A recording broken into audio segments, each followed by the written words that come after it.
Yeah, I'll take that. Yeah.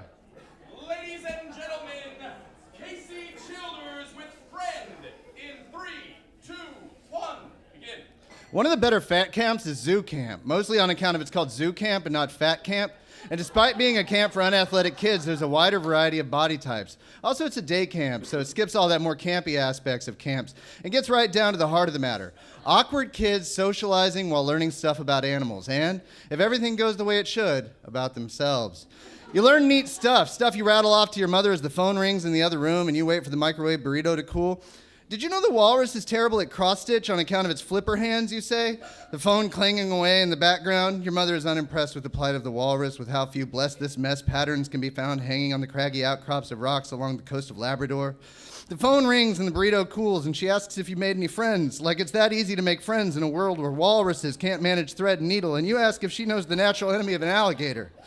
American or Chinese, she asks, smiling like the phone isn't ringing, and you say American, even though you didn't know there was a Chinese one until now. And it's like she's got the upper hand already, and what's the point of going to zoo camp when your mom already knows all about alligators?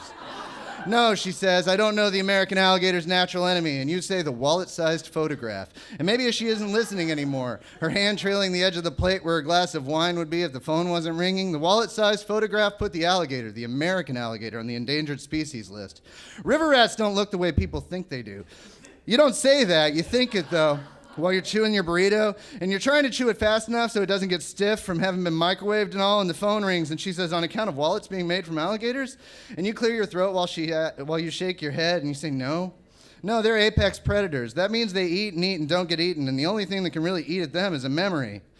Are there any girls, she says? Depends on how hot it is, you say. When it's colder, the eggs hatch as girls, but they're boys when it's hot. This time of year, it's probably mostly boys. At camp, she says, are there any girls at camp? You chew for a while. We don't camp, you say, not really. You hate this burrito, and you hate your fat little arms, and you hate her face and the smile at its edges, and you tell her no, and you close your eyes and swallow and choose to taste lips on an early summer morning to savor instead of this terrible meal, and you wonder what you should have done, like there was any right thing that could have been done, and all you know is everything your hand and knee did during that kiss was everything that you wish they hadn't, and how you shook and trembled, and how you knew they were going to laugh at you because that's the only reason anyone would kiss fat little you anyway. And you think about the girl, and you hide her name from your thinking so you don't have to think like it's real. And you wonder what her hand on your arm could have felt like if they hadn't all been watching and laughing.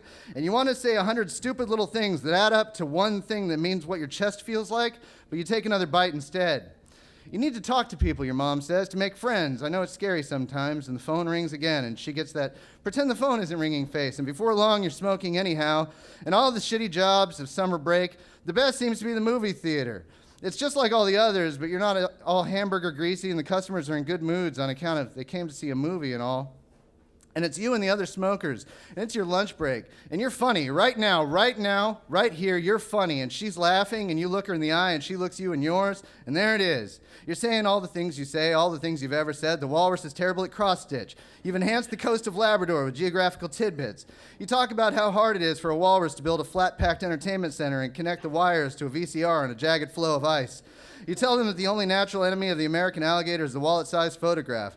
But the alligator is in the theater's photo booth in this version, stiff and awkward on a blind date with a swamp rat. They don't look like rats, you say. Swamp rats look more like pigs or funny dogs. They'd make a really cute couple if the swamp rat wasn't food for the alligator. And at night, when the eggs are hatching in the swamp, the alligator sits on his alligator toilet and thumbs through those pictures in his wallet.